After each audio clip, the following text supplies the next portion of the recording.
The race continues after its final rest day, but unlike last year, we shouldn't see any big upsets to the GC.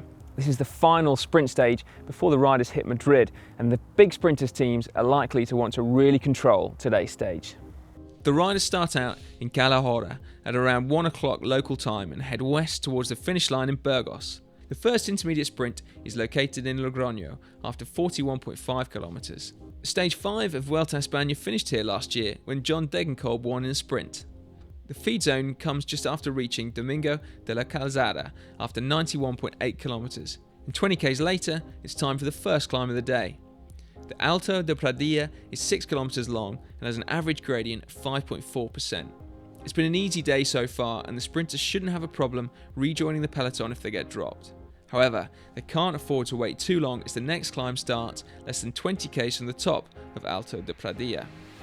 The Alto de Valmala has an average gradient of 5.6%, and judging from the stage profile, the final part of the climb is very tough. There are still 50 k's to go from the top though, and even though some sprinters may find themselves behind the peloton, they should be able to make contact again before the final sprint.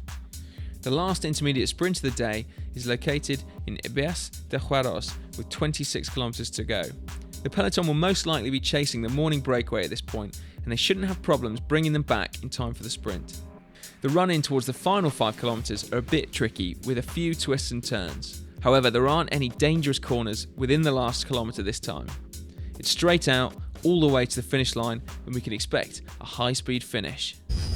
The general classification favourites and the stages on which they're likely to show their cars, but it is worth noting there are some flat stages at this year's Tour of Spain, 6 to be precise. Now, the best sprinters in the world have